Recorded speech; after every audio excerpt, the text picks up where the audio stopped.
വാനോളം മലയാളം ലാൽസലാം എന്ന പേരിലാണ് ഇന്ന് സംസ്ഥാന സർക്കാരിന്റെ ആദരം നടൻ മോഹൻലാലിന് നൽകുന്നത്. ഏതായാലും അതിനു വേണ്ടിയിട്ടുള്ള എല്ലാവിധ ഒരുക്കങ്ങളും പൂർത്തിയായി കഴിഞ്ഞിട്ടുണ്ട്. വലിയ ക്രമീകരണങ്ങൾ തന്നെയാണ് സംസ്ഥാന സർക്കാർ ഇതിനു വേണ്ടി നടത്തുന്നത്. വിവിധ വകുപ്പുകൾ ഒറ്റക്കെട്ടായി നിന്നുകൊണ്ടുള്ളൊരു പ്രവർത്തനം എന്ന് തന്നെ പറയേണ്ടിയിരിക്കുന്നു. അതിന് ചുക്കാൻ പിടിക്കുന്നതാകട്ടെ സാംസ്കാരിക വകുപ്പ് കൂടിയാണ്.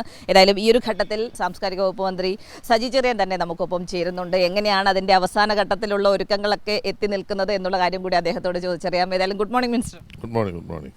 എങ്ങനെയാണ് നമ്മുടെ ലാൽസലാമിന് വേണ്ടിയിട്ടുള്ള ഒരുക്കങ്ങൾ അതിന്റെ അന്തിമഘട്ടത്തിൽ എത്തി നിൽക്കുന്നു എന്നുള്ളതാണ് മനസ്സിലാക്കുന്നത്? മലയാളം അതിനെ വാനോളം ഉയർത്തുക. മലയാളത്തിൻ്റെ നാമധേയത്തിലാണ് ഈ രാജ്യത്തെ ഏറ്റവും വലിയ പുരസ്കാരം മോഹൻലാലിന് കിട്ടിയത്. അപ്പോൾ ലാലിനൊരു സലാം കൊടുക്കണം എന്ന് കേരള സർക്കാർ ആഗ്രഹിച്ചു. സാംസ്കാരിക വകുപ്പിനെ ചുമതലപ്പെടുത്തി 5 ദിവസം കൊണ്ടാണ് ഇതിന് അറേഞ്ച്മെൻറ്റ്സ് നടത്തി. മോഹൻലാലിൻ്റെ സമയം നമുക്ക് കിട്ടിക്കഴിഞ്ഞ് വെറും 5 ദിവസമേ ഉള്ളൂ. അന്നേരം തന്നെ പന്തൽ ബുക്ക് ചെയ്തു, മൈക്ക് ബുക്ക് ചെയ്തു. അദ്ദേഹത്തിൻ്റെ സമയം ക്രമീകരിച്ചുകൊണ്ട് ഇവിടെ എത്തുന്ന ആർട്ടിസ്റ്റുകളെല്ലാം ഈ പരിപാടിയിൽ അണിനിരത്തുക എന്നത് വലിയൊരു പ്രധാനപ്പെട്ടതാണ്. അപ്പോൾ ടി കെ രാജീവ് കുമാറിനെ ഒരു കണ്ടൻറ്റ് തയ്യാറാക്കാൻ ചുമതലപ്പെടുത്തി. മനോഹരമായൊരു കണ്ടൻറ്റ് അദ്ദേഹം തയ്യാറാക്കി. മോഹൻലാലിൻ്റെ കൂടെ അഭിനയിച്ച വനിതാ അഭിനേതാക്കൾ, മോഹൻലാലിൻ്റെ ഒപ്പം പാടിയ MG ശ്രീകുമാർ, സുജാത അടക്കമുള്ള ഗായകർ, ഇവരെ അണിനിരത്തിക്കൊണ്ടുള്ള രാഗം മോഹനം എന്ന് പറയുന്ന ഒരു മനോഹരമായ ഒരു കലാ സബരിയാണ് സത്യത്തിൽ ഇന്നിവിടെ അവതരിപ്പിക്കുന്നത്. അപ്പോൾ അത്രയും കാര്യങ്ങൾ യുദ്ധകാലാടിസ്ഥാനത്തിൽ അവർ ചെയ്തു. പിന്നെ നമ്മുടെ ഒരു ടീം പെട്ടെന്ന് തയ്യാറായി. ബഹുമാനപ്പെട്ട മന്ത്രി വി ശിവൻകുട്ടി എന്നോടൊപ്പം തോളോട് ചേർന്ന് നിന്ന് എല്ലാ സഹായങ്ങളും ചെയ്തു. അപ്പോൾ ഞങ്ങൾ രണ്ടുപേരും ഒരു മനസ്സോടുകൂടി നിന്ന് പ്രവർത്തിച്ചു. പിന്നെ മുഖ്യമന്ത്രിയുടെ എല്ലാ സഹായങ്ങളും നിർദ്ദേശങ്ങളും എല്ലാ സമയത്തും ഉണ്ടായി.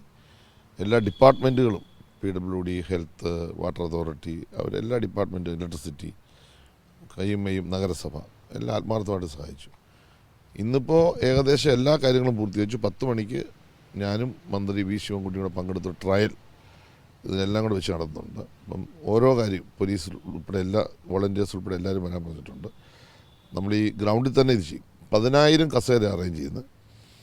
നമ്മൾ 10,000 കൂടുതൽ എന്തായാലും ആളുകളെത്തും എന്ന് നല്ല പ്രതീക്ഷ കൊണ്ട് ഒരു 10-25,000 ആളുകളെങ്കിലും ഉൾക്കൊള്ളാൻ ഗ്രൗണ്ടിന് കഴിയുമെന്നാണ് വിശ്വാസം. അത് കഴിഞ്ഞാൽ പിന്നെ കുറച്ച് നിയന്ത്രണങ്ങൾ ഏർപ്പെടുത്തേണ്ടി വരും. എന്നാലും നല്ല ബഹുജന പങ്കാളിത്തത്തോടു കൂടി ഞങ്ങൾ ഈ പരിപാടി സംഘടിപ്പിക്കും. പ്രവേശന സൗജന്യമാണ്.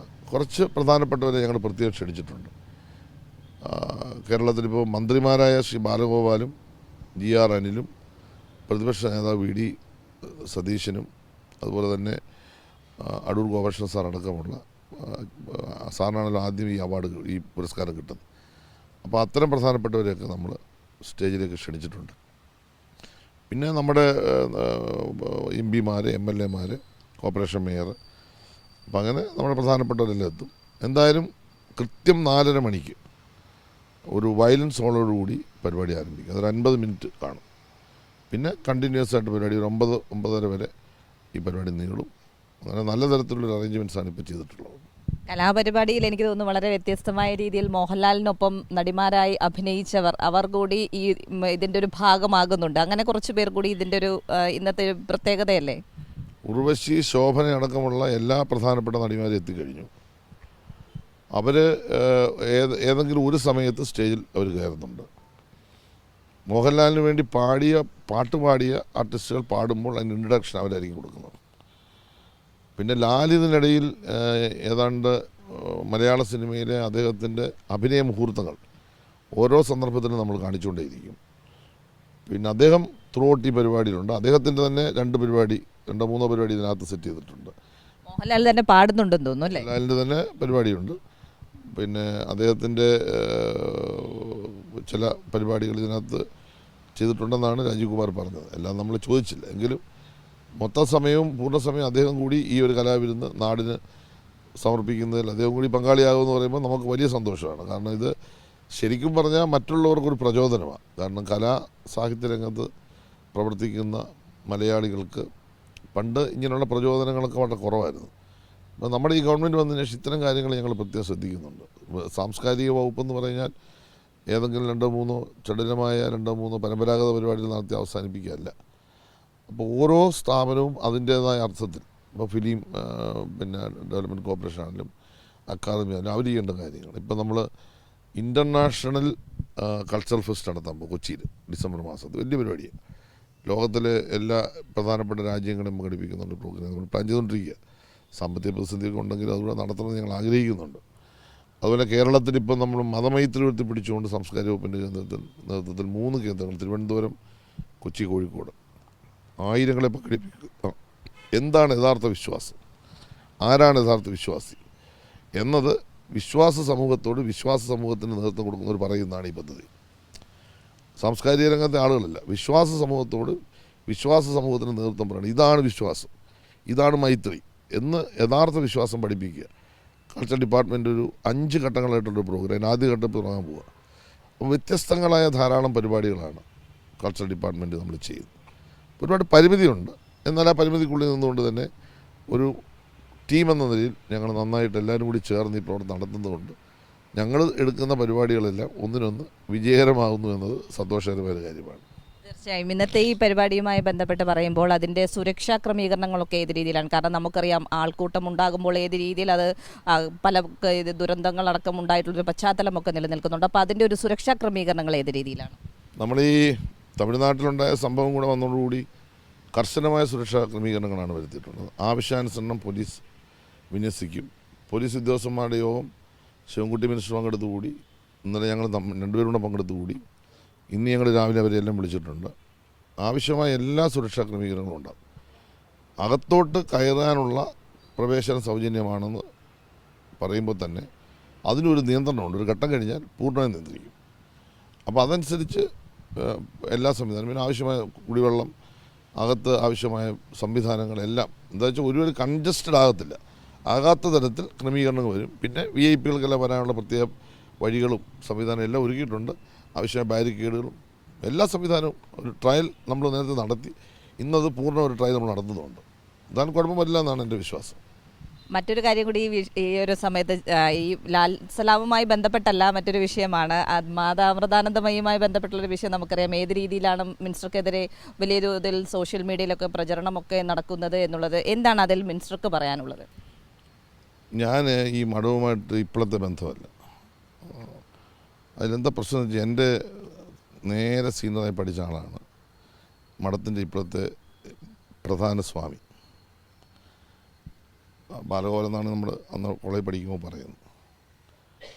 അപ്പോൾ സ്വാമി സ്വരൂപാനന്ദ നമ്മളുമായിട്ടുള്ള ആത്മബന്ധം എല്ലാ വർഷവും എന്നെ ക്ഷണിക്കും.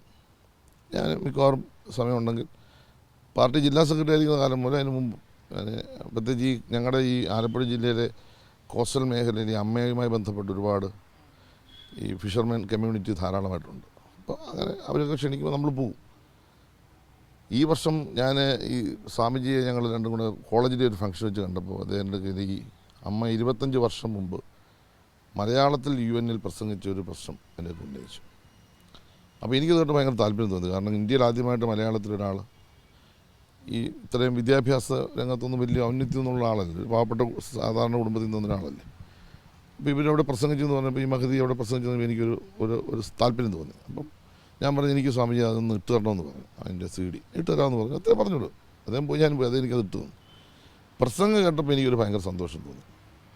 അപ്പോൾ ഞാൻ 27-ാം തീയതി ബർത്ത്ഡേ, അപ്പോൾ ഞാൻ പറഞ്ഞു 27 എന്നെ ക്ഷണിക്കുകയും ചെയ്തു. ഞാൻ പറഞ്ഞു 26-ാം തീയതി എനിക്ക് വരാൻ പറ്റില്ല, ഞാൻ 26-ാം തീയതി അമ്മയെ അവിടെ വന്ന് കാണുന്നുണ്ട്, അമ്മയ്ക്കൊരു ആശംസ അറിയിക്കാൻ വരാമെന്ന് പറഞ്ഞു. അപ്പം എന്നോട് പറഞ്ഞു അമ്മയ്ക്ക് ആശംസ അറിയിക്കാൻ വരുമ്പോൾ ഞങ്ങളൊരു മീറ്റിംഗ് വെക്കട്ടെ എന്ന് ചോദിച്ചു. ഞാൻ പറഞ്ഞു ആയിക്കോട്ടെ. അപ്പോൾ എനിക്ക് സത്യം പറഞ്ഞാൽ അങ്ങനെയുള്ള ഈ മീറ്റിങ്ങോ അല്ലെങ്കിൽ ഒന്നും സാധാരണ. അപ്പോൾ ഞാൻ ഓഫീസിൽ പറഞ്ഞു നമ്മളിപ്പോൾ അമ്മയെ കാണാൻ പോലും, അപ്പോൾ 25 വർഷമായല്ലോ, ഒരു ചെറിയ മൊമെൻറ്റോ നമ്മൾ റെഡിയാക്കി വെക്കണം. നമ്മൾ ആശംസ പറയുമ്പോൾ 25ാമത് വർഷത്തിൻ്റെ മൊമെൻറ്റോ കൊടുക്കണം. ഈ നല്ല മനസ്സുകൊണ്ട് നമ്മളൊക്കെ പറഞ്ഞത് അതിനകത്ത് വേറെ തെറ്റിദ്ധാരണ ഒന്നും എനിക്കില്ല. അപ്പോൾ അവിടെ ചെന്നു. പക്ഷെ അവർ വലിയൊരു ഫംഗ്ഷനാണ് വെച്ച്, ഒരു 40,000 ആളുണ്ടായിരുന്നു, വലിയ ആളായിരുന്നു. അപ്പോൾ ഞാൻ സംസാരിച്ച് മൊമെൻറ്റോ കൊടുത്തു. അമ്മയുമായിട്ടൊരു 10-20 മിനിറ്റ് അകത്ത് ഇരുന്ന് സംസാരിച്ചു.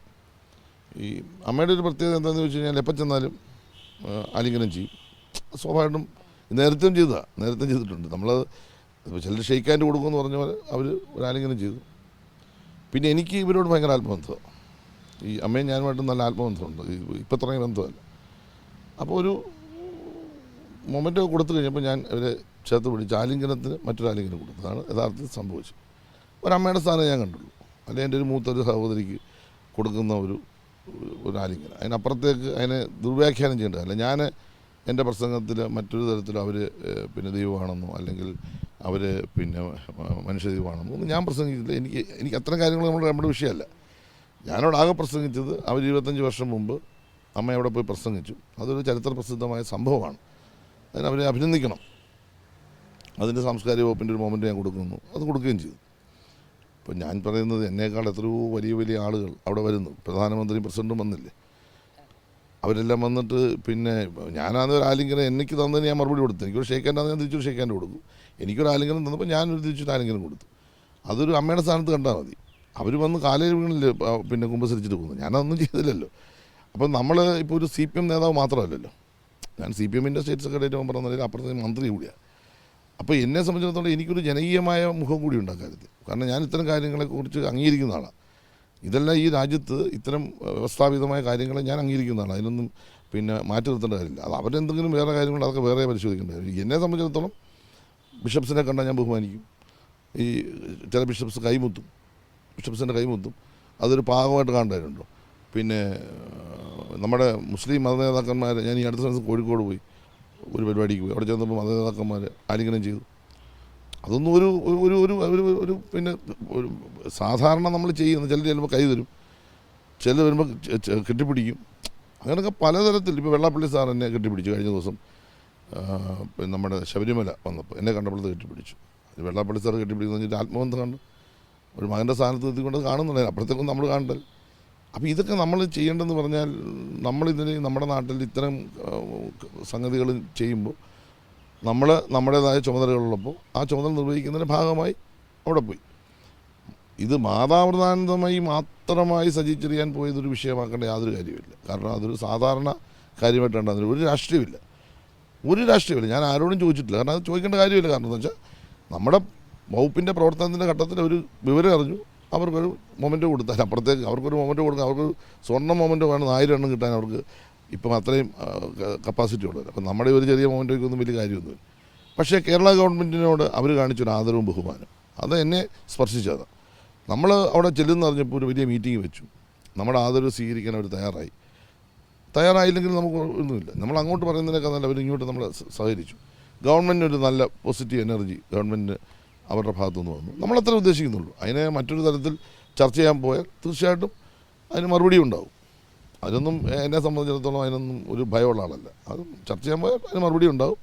എൻ്റെ നിലപാടുകൾ എപ്പോഴും വളരെ സുതാര്യമാണ്. അതിനെന്ത് നിലപാട് സ്വീകരിച്ചിട്ട് നിലപാടിൽ നിന്ന് മാറുന്നതാണെന്നില്ല. ഇപ്പോൾ ഈ സംഭവിച്ചതിൻ്റെ കാര്യങ്ങൾ യാഥാർത്ഥ്യങ്ങൾ ഇതാണ്. അതിനെ കൂടുതൽ നമുക്ക് ചർച്ച ചെയ്യപ്പെടാൻ ആരെങ്കിലും പിന്നെ നവമാധ്യമം ആരെങ്കിലും വന്നാൽ അതിൻ്റെ മറുപടി ഇത് തന്നെ. കാരണം നമ്മളൊരു റിയലായി നമ്മളവിടെ പോയി ചെയ്തൊരു കാര്യം, അതിനെന്താണ് തെറ്റെന്ന് എനിക്കിതുവരെ മനസ്സിലായിട്ടില്ല. ഇനി തെറ്റിൻ്റെതാണ് എന്ന് ചൂണ്ടിക്കാണിച്ചാൽ എന്തെങ്കിലും ഉൾക്കൊള്ളാനുണ്ടോ ഞാൻ ഉൾക്കൊള്ളാം. അപ്പോൾ എന്താണെന്ന് മനസ്സിലായിട്ടില്ല. തീർച്ചയായും ഏതായാലും അതിൽ മന്ത്രിയുടെ ഭാഗത്ത് നിന്നുള്ളൊരു വ്യക്തത വരുത്തൽ തന്നെയാണ് ഈ വിഷയത്തിൽ ഇപ്പോൾ ഉണ്ടായിരിക്കുന്നത്. ഏതായാലും തിരിച്ച് നമ്മൾ മടങ്ങി ലാൽസലാമിലേക്ക് എത്തുകയാണെങ്കിൽ ലാൽസലാമിന് വേണ്ടിയിട്ടുള്ള ഒരുക്കങ്ങളുടെ കാര്യങ്ങളെല്ലാം സൂചിപ്പിച്ചു. എങ്ങനെയാണ് ഇന്നത്തെ ഈ അവസാനം ഈ പറഞ്ഞ പോലെ രാവിലെ 10 മണിക്കൊരു ട്രയൽ നടക്കുന്നുണ്ട്, അതിന് ശേഷം കൃത്യം 4:30 പരിപാടി തുടങ്ങുക എന്നതിലേക്ക് അങ്ങനെയാണോ സജ്ജീകരിച്ചിരിക്കുന്നത്? 4:25 പരിപാടി സ്റ്റാർട്ട് ചെയ്യും. രാവിലെ 10 മണിക്ക് ഞങ്ങൾ 2 മിനിസ്റ്റേഴ്സും കൂടെ പങ്കെടുക്കുന്ന ട്രയൽ ഉണ്ടാവും. A to Z കാര്യങ്ങൾ രാവിലെ ഫൈനലൈസ് ചെയ്യും. മിസ്റ്റേക്കുകൾ ഒരു കുറവില്ലാതെ പരിഹരിക്കും.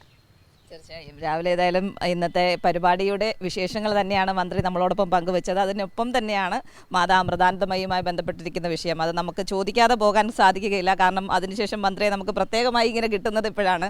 പ്രത്യേകിച്ച് നമ്മുടെ ഗുഡ് മോർണിംഗ് കേരളത്തിൽ കൂടി കിട്ടുമ്പോൾ അത് ചോദിക്കാതെ പോകാനും സാധിക്കുകയില്ല. ഏതായാലും ലാൽസലാമിന് വേണ്ടി നമ്മുടെ കൈരളി പ്രേക്ഷകരുടെ വകയും സംസ്ഥാന സർക്കാരിന് എല്ലാവിധ ആശംസകളും എല്ലാം വിജയകരമായി പൂർത്തിയാകട്ടെ എന്ന് ആശംസിക്കുന്നു. Thank you. ഇതാണ് ഇവിടെ നിന്നും മന്ത്രിക്കൊപ്പം നമുക്ക് കൂട്ടിച്ചേർക്കാനുള്ളത്.